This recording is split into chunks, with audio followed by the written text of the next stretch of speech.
ಕೊರಟಗೆರೆ ತಾಲೂಕಿಗೆ ರೆಸ್ಪೆಕ್ಟ್ ಮಾಡ್ತಾರೆ. ಸುಮಾರು 70 ಕೆರೆಗಳಿಗೆ ಕುಡಿಯುವ ನೀರನ್ನು ನೀಡತಕ್ಕಂಥ ಒಂದು ಯೋಜನೆ ಸರ್ಕಾರದ ಹಂತದಲ್ಲಿ ಈಗಾಗಲೇ ಮಂಜೂರಾಗಿದೆ.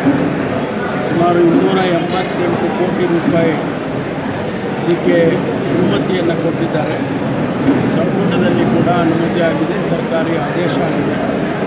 ಅದಕ್ಕೆ ಚಾಲನೆ ಕೊಡೋದಕ್ಕೆ ಕೆಲಸಗಳನ್ನು ಪ್ರಾರಂಭ ಮಾಡೋದಕ್ಕೆ 19ನೇ ತಾರೀಕು ಒಂದು ಕಾರ್ಯಕ್ರಮವನ್ನು ಏರ್ಪಾಡು ಮಾಡಿದ್ದೇವೆ. ಈ ಭಾಗದ ರೈತ ಸಮುದಾಯದ ಎಲ್ಲರೂ ಕೂಡ ಕಾರ್ಯಕ್ರಮಕ್ಕೆ ಬರಬೇಕು. ಯಾರ್ಯಾರು ಬೆನಿಫಿಷಿಯರೀಸ್ ಫಲಾನುಭವಿಗಳಿದ್ದಾರೆ ಅವರೆಲ್ಲರೂ ಕೂಡ ಭಾಗವಹಿಸಬೇಕು ಅಂತೇಳಿ ಇವತ್ತು ಪೂರ್ವಭಾವಿ ಸಭೆಯನ್ನು ಮಾಡಿದ್ದಾರೆ.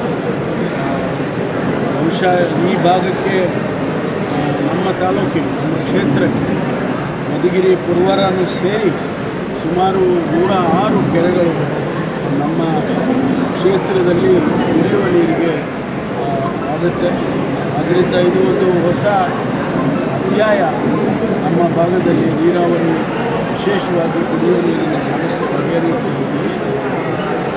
ಸರ್ಕಾರ ಹಣ ಬಿಡುಗಡೆ ಮಾಡಬೇಕು. ನಾನು ಈಗಾಗಲೇ ನಮ್ಮ ಸಚಿವರು ಸೋಮಣ್ಣವರು, ಅವರು ನಮ್ಮ MP ಇದ್ದಾರೆ, ಅವ್ರದ್ದೇ ಕ್ಷೇತ್ರ ಅಲ್ಲ, ಅವ್ರಿಗೂ ಕೂಡ ನಾನು ವಿನಂತಿ ಮಾಡಿದ್ದೇನೆ, ಆದಷ್ಟು ಬೇಗ ಮುಗಿಸ್ಕೊಡಿ ಅಂತೇಳಿ. ಅವರು ಅವ್ರದ್ದೇ ಖಾತೆನೂ ಕೂಡ ಇದೆ, ಅವರು ಸ್ಟೇಟ್ ಮಿನಿಸ್ಟರ್ ಫಾರ್ ರೈಲ್ವೇಸ್. ಹಾಗಾಗಿ ಅವರು ಕೂಡ ಪ್ರಯತ್ನ ಮಾಡ್ತಿದ್ದಾರೆ, ಬೇಗ ಹಣ ಬಿಡುಗಡೆ ಮಾಡಿಸಿ ಕೆಲಸ ಮುಗಿಸ್ಬೇಕು. ಅದನ್ನು ತ್ವರಿತ ಗತಿಯಲ್ಲಿ ಮುಗಿಸೋದಕ್ಕೆ ಎಲ್ಲ ಪ್ರಯತ್ನನೂ ಮಾಡ್ತೀವಿ. ಇರೋದೇ ಒಂದು ಬೈರಗೊಂಡನಹಳ್ಳಿಯಲ್ಲಿ ಬಫರ್ ಡ್ಯಾಮ್ ಮಾಡಬೇಕು ಅಂತ ಒರಿಜಿನಲ್ ಪ್ಲ್ಯಾನ್ನಲ್ಲಿ ಇದ್ದದ್ದು.